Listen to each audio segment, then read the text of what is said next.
Hey guys, Adam here with AmericanMuscle.com, and today we're taking a closer look at installing and dyno testing the JLT cold air intake and the Rev-X by SCT tuner with one Lund Racing tune available for the 2018 and newer Mustang GT. Now before we jump into all the details of the cold air intake and the Rev-X and the tunes themselves, what do you say we head right on over to the dyno graph and take a look at some results?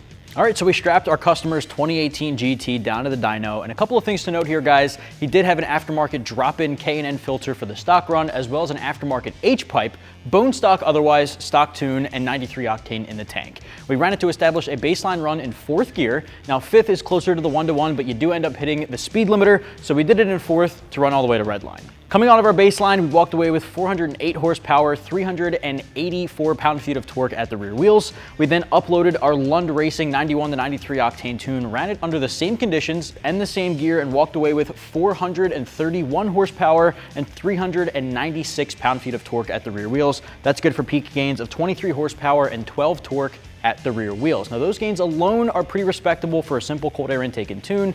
Under the curve, we're seeing gains of as much as 23 horsepower and 26 pound-feet of torque at the rear wheels, and we're seeing most of that happen at the top end of the RPM band, closer to redline, around 6,000 RPMs, which is exactly what we'd expect from these Coyote motors. They're picking up good power at that top end, and again, simple cold air intake and tune makes a huge difference for drivability. Diving in deeper to the cold air intake and tune combo kit here, let's focus on the intake first. This is a great option for the guys who want to swap out their restrictive, really not so up to par factory intake for one that's going to pull in a lot more cold air, give you a small bump in throttle response and acceleration, and one that is tune required, making this a perfect pair for the Rev-X with a Lund tune. Now this uses a washable and reusable oiled filter, which is going to pull in a lot more cold air than your factory paper element ever could, and we'll take a closer look at that side by side later on. The oiled filter here is washable and reusable, so when it comes time for routine maintenance, no need to pick up a new filter. Take this guy out, wash it, you can re-oil it, throw it right back in. The oiled filter does require a little bit extra maintenance when it comes time for that, but it lasts you a whole lot longer than some of the dry filters and the factory paper element filter as well.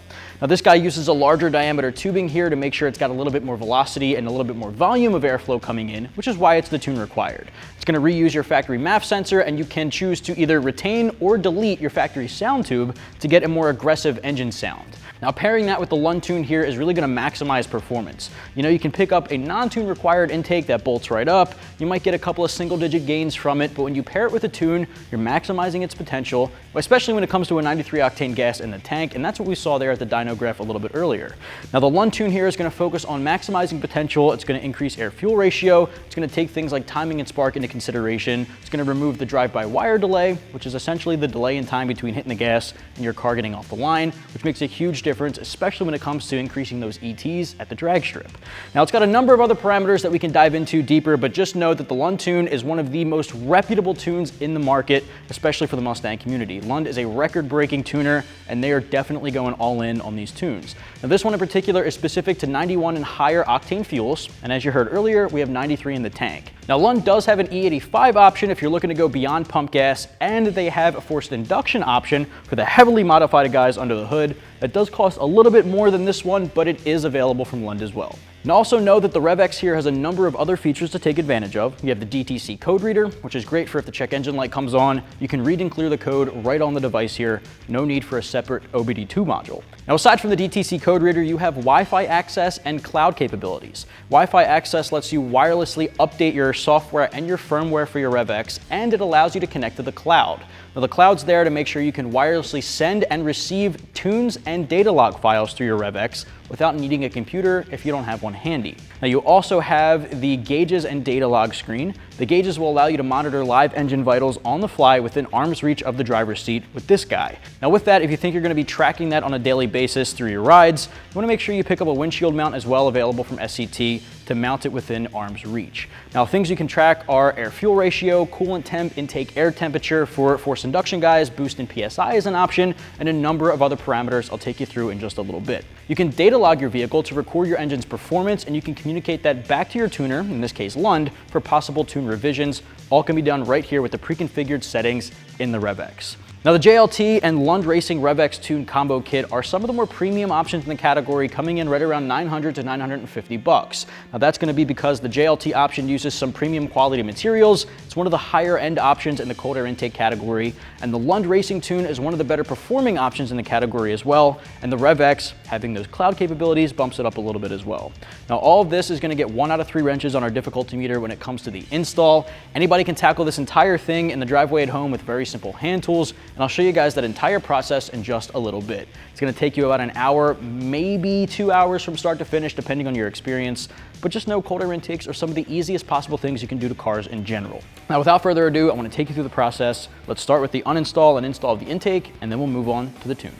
All right, tools used in this install include an impact gun and or a ratchet, a variety of extensions, a panel removal tool, flat and Phillips head screwdrivers, 7, 8, 10, and 15 millimeter deep sockets, a swivel socket is recommended, T20 Torx bit, and a pair of pliers.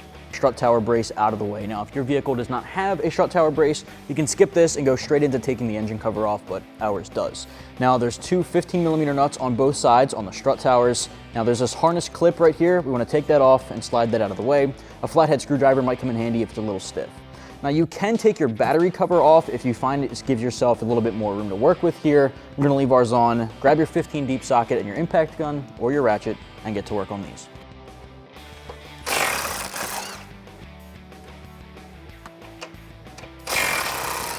All right, same thing on the other side.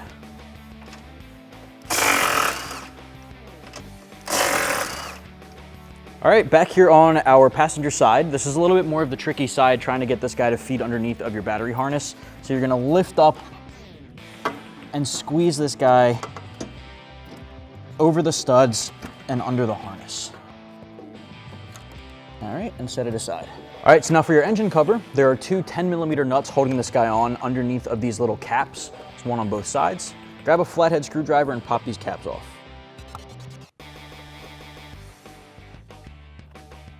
So now I'm going to use an extension and a 10 millimeter deep socket to get these 2 10 millimeter nuts off. I'm going to go straight down in the middle there, gun them off. Now you probably won't be able to pull them out like this, but we can get it off once the engine cover's off altogether. All right, so now from the edges, just pop up, and from the back.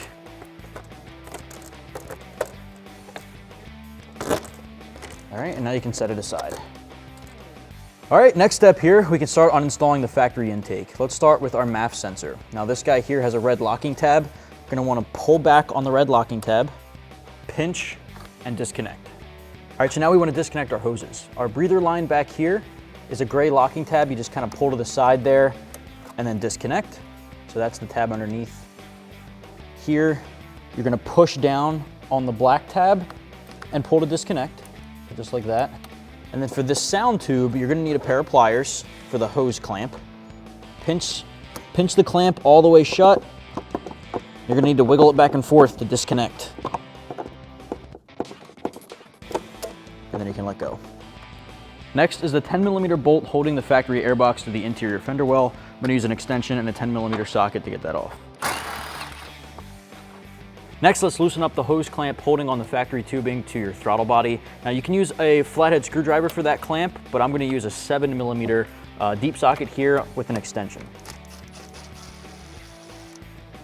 So from here, we can pull back on the tubing to disconnect from the throttle body. Now you'll head back over here and there's one more thing to do. Our MAF sensor harness has a clip holding into the airbox. Wiggle that guy around, pull that off. Now you can lift up on the entire assembly and pull it out. Now you'll see it pulls out the factory air duct. It's all attached in one piece. Now we can set it aside. All right, next step here, guys, is optional before moving on to our assembly on the table. Now, the sound tube removal, again, being optional, you can follow this guy back to the firewall, remove the 10 millimeter nut on the stud, and pull the entire thing out and plug it at the firewall. Now, it's almost impossible to see on camera. It's so tucked away. You can follow the sound tube back to the firewall to find that 10 millimeter, but for reference, it's on our driver's side right behind this cylinder head. As far as tools, it can get really, really tricky. You'll need a flashlight, a couple of different extensions, maybe even swivel sockets or universal swivel joints, and a 10 millimeter. Now, we got this thing off camera just because, again, it's gonna be so hard to show you guys. It's really tucked away back there. But once you have that guy off, you can pull the sound tube off in one piece. You can keep your factory sound tube if you want to avoid doing all this, but you will have to drill a new hole in your new tubing on the table when you start assembling everything. So we're going to remove this guy. We've got it already taken off of our firewall. So now what we're basically going to do is feed this guy off of its position on the firewall and set it aside. Now we can take the grommet included in the kit and plug the hole in the firewall. So we got our factory intake off of the 2018 GT behind me, and it's on the table next to our JLT cold air intake. And I want to take you through some similarities and differences between the two kits, starting with the star player, the filters. Now your factory filter is a flat paper element, dry drop-in filter, very commonly used for manufacturers like Ford and Chevy and Dodge, very standard stuff. It's great for filtering out particles that you don't want getting into the engine bay, but it's not great for optimizing airflow.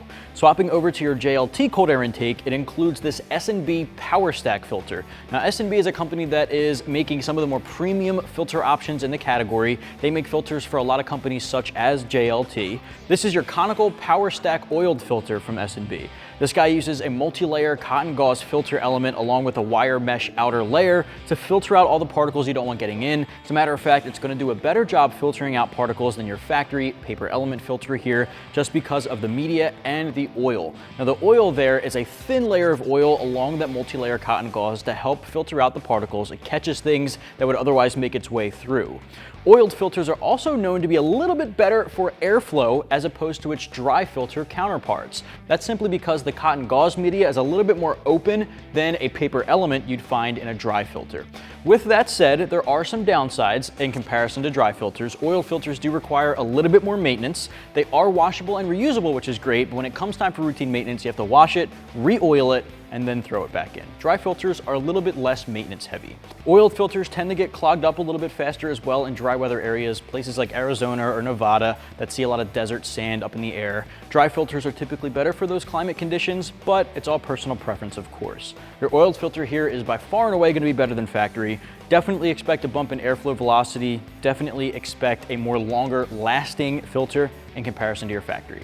Now this guy, using that Power Stack, it has that open top, which is a little bit different than some of the other options out there, which is really going to help optimize that airflow. The rest of the system here is also a huge improvement. You're getting a roto-molded heat shield and tubing. The tubing is a much larger diameter than the factory tubing. It doesn't have as much airflow restrictions like the resonator here at the bottom and that flex tube. Now because of that, it does pull in a lot more air than the factory tubing, which is why it can no longer be used with your factory tune. It is that tune required intake like I mentioned earlier, and pairing it with that Lund Racing tune is going to go a long way to maximizing its potential. Now it's also going to use a new air duct. Your factory tubing, or your factory heat shield rather, uses an air duct that goes into the front grille. You're not going to be reusing the factory one, but having a new one here is definitely going to help, because that's a thing a lot of people like from the factory intake that you don't get with some of the other options in the category, making this one definitely a more premium option. Now it's got weather stripping on the top here to make sure it's sealing in under the hood, but it also includes this foam block which will go around the tubing where the filter is to help take that a little bit further, trapping in cold air and blocking out the excess engine bay heat. With that said, we got a couple of things we need to assemble before heading back under the hood. Number one, we got to transfer over the MAF sensor with our new grommet and our new washer. So what do you say we do that first? Get that out of the tubing. Let's start there. All right, next up, we have to get our factory MAF sensor out of the way. Now, use a T20 Torx bit to get these two factory screws off, and then we'll set the MAF sensor aside and use our new hardware to reinstall it. It's always a good idea to hold on to your factory hardware in case you ever want to revert back to stock. You want to have these factory T20 screws on hand to get it back into the factory housing. Take your new gasket, slide it onto the MAF sensor, making sure those holes align, and then slide it into the new tubing. Now it only lines up one way, so if it doesn't line up, just flip it around the other way, and then put your new Phillips head screws in.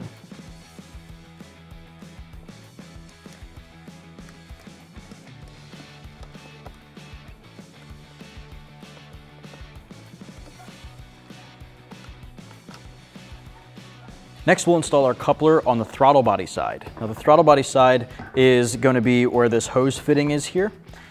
We can slide this guy on.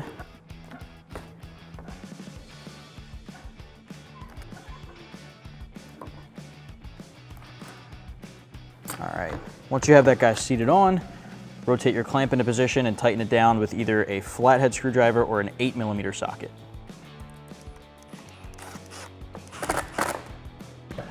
If you do want to retain your sound tube, your factory sound tube, you would have to measure about 3 inches out from this fitting and drill another hole right in this region here to install the included fitting. Now the fitting would screw right into the new hole, but that is some extra modification. Definitely recommended to not retain your factory sound tube to get a more aggressive engine based sound, but if you want to use it, that's where that would go. All right, so now we have our factory heat shield on the table. Now this bottom tray here, where the 10mm bolt was going into the fender well, we're gonna remove this metal sleeve and then the rubber grommet. That's gonna transfer over to our new heat shield.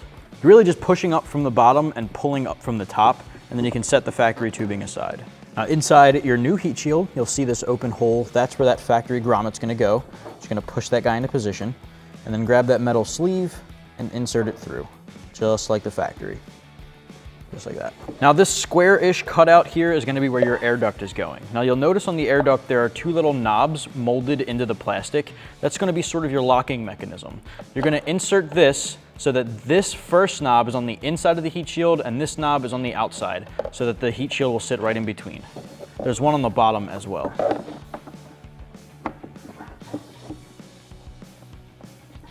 All right, so now we can drop in the heat shield into the engine bay. One thing to note before you start is you want to make sure your factory grommet is here next to the U-nut clip where the 10mm bolt's going to go through. If it's not there, check the bottom of your factory tubing to make sure you can pull it off and put it back in. Now for this, you're going to feed the air duct into the grill, lining up with that factory unit.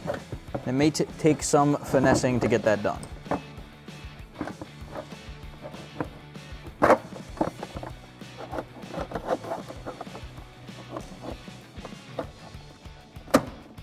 Go. Line up this to the grommet and the factory spacer here to the U-nut clip underneath. All right, so now we can grab our factory 10mm and put it through.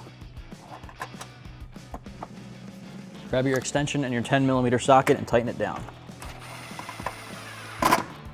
All right, so now we can focus on our tubing. Now it can get a little tight next to this coolant reservoir, so I like to pull out the hose fitting from underneath and plug that guy in first, just to make our life a little easier.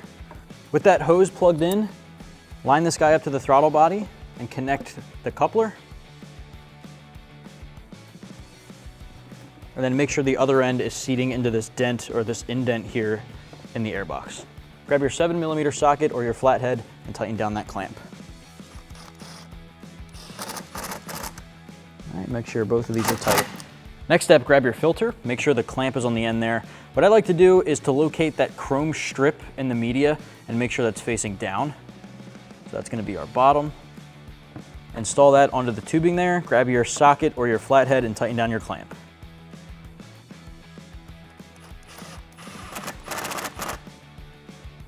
Grab your MAF harness, we're gonna plug that guy in. Now if you don't have enough slack, you can disconnect one of these lines here and bring her around, plug it in, drop the red locking tab. Now this retaining pin here, there is a pre-drilled hole for that. So we're gonna push that guy into the new housing. All right, so now we can plug back in our breather line into our new fitting there, and you may need to rotate the fitting head to snap in there properly. Now, if you have your sound tube, you plug that in now, but of course we took ours out and deleted it, so we can skip that step. The last step here is optional, but you can see the weather stripping that'll seal in under the hood. There is one gap right over the tubing, so they include this foam block from JLT, and that's gonna sit right in there just like this. So when you shut the hood, it presses up against the foam block and meets down at the weather stripping and seals out the engine bay heat. All right, so now we can throw our engine cover back on.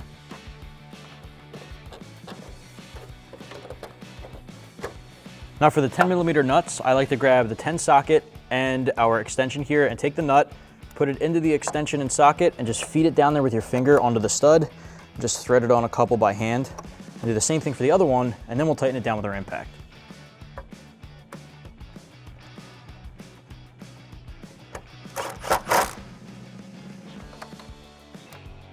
All right, then you can follow that up with those plastic caps.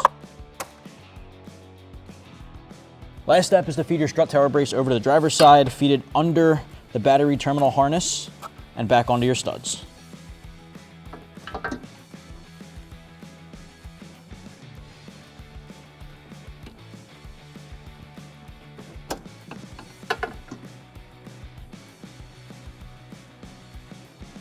All right, so now we can grab our 15mm nuts and tighten them back down.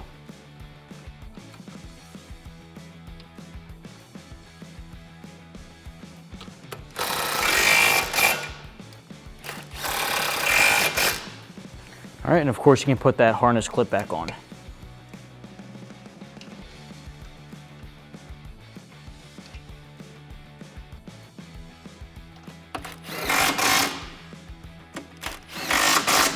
And from there, you're good to go. First up here, we have to plug the tuner into our OBD2 port. Grab the harness included in the kit. This guy's gonna plug into the OBD2 port located under the driver's side dash, which is located just above the hood release. All right, once you have that plugged in, take this end, plug it into the top of your Rev-X, and you're good to go. All right, guys, now the first thing I wanna do is teach you guys how to install your tune. So from the main menu, once you plug your device in, you're gonna press Program Vehicle, confirm your VIN. It may ask you to connect to Wi-Fi. If you're near a local network, you wanna connect to that. It'll also ask if you need a device update. We've already taken care of that, so we're gonna hit skip, but if you haven't, it's a good idea to go ahead and update your device now.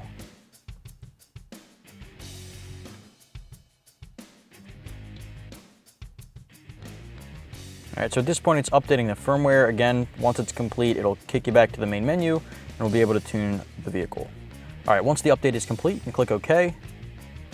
It'll, again, prompt you the internet is required, connect to your Wi-Fi network. Ours is already connected. At this point, it'll ask for cloud sync. If your tuner put your tune on the cloud, you can sync it from the cloud to your device now. Ours is already downloaded. Now you can do it the old-fashioned way and plug your tuner into the computer and drag and drop it with your device updater software. That's what we've done. So we're gonna skip cloud sync. It'll give you a street notice use. Make sure your ignition is on, but do not start the engine. Press continue.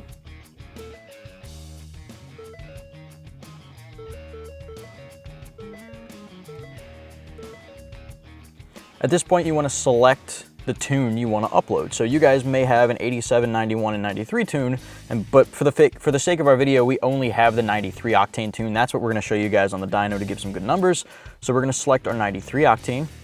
At this point, it'll ask if you want to make any changes to the tune, including rev limiter, speed limiter, gear ratio, tire size, so on and so forth. You can do so now and click change.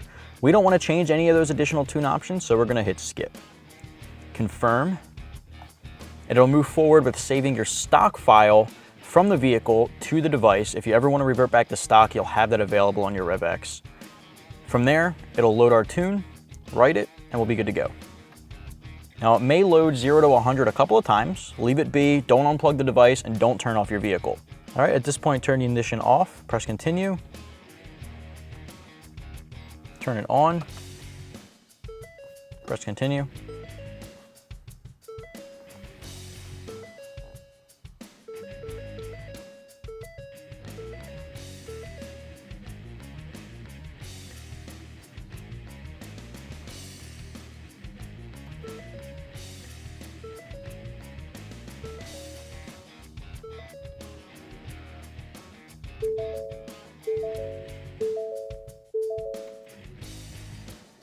At this point, turn the ignition off. It'll prompt you to turn it back on.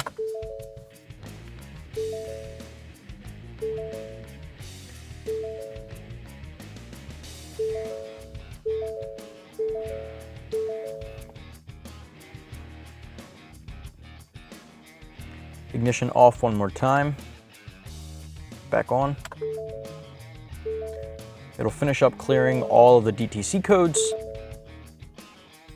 and your programming is complete. All right, now that we walked through programming your vehicle, I want to take you through some of the other Rev-X by SCT features. Right under Program Vehicle, you'll find gauges and data log. It's exactly what it sounds like. If we click on that, turn your key on, press continue.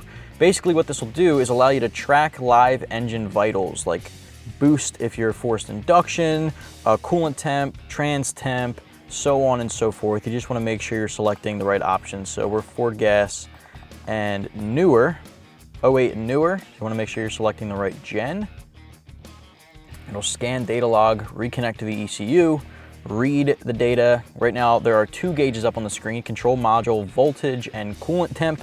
Now those are two things you can track. You can also click to the right, go down to select gauge layout, and select a number of different layouts, including portrait and landscape mode if you wanted to turn your device. You can monitor up to 8 vitals at once. So if we wanted to go in and change one of these, I'm going to go back to something a little more simplistic. Let's say this layout here, we have one larger gauge and 2 smaller ones below it. If we want to change control module voltage, we click on it, select item, say we want to track intake air temp.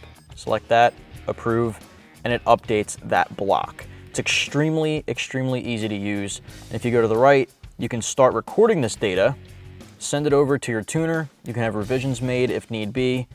You can stop data logging here, and it'll take you back to the main menu. So really useful stuff, gauges and data logging working together.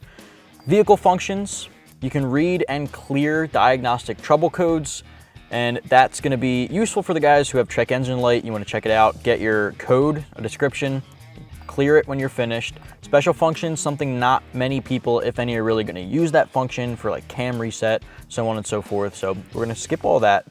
Vehicle info is pretty useful for the guys looking to request a new tune, who want to know their VIN number, maybe the sticker fell off. You can access that vehicle info in the device settings. Same with ECM strategy code, which is needed for new tunes as well. Device info, sort of similar, but for your device, serial number, part number, device name, app name, and your update, firmware version. It's good to know if you're at the latest software. Device settings, the top 4 are the most useful. Check for updates, cloud file sync, upload, data log to cloud, and Wi-Fi. Wi-Fi connectivity is going to allow you to do the other 3. Basically, you have wireless capabilities with the Rev-X. You don't have to plug it into a computer or laptop.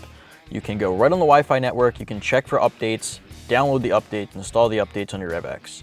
Cloud file sync, if your tuner uploaded your file to the cloud, you can access it and put it on your tuner wirelessly, again, without your computer or laptop.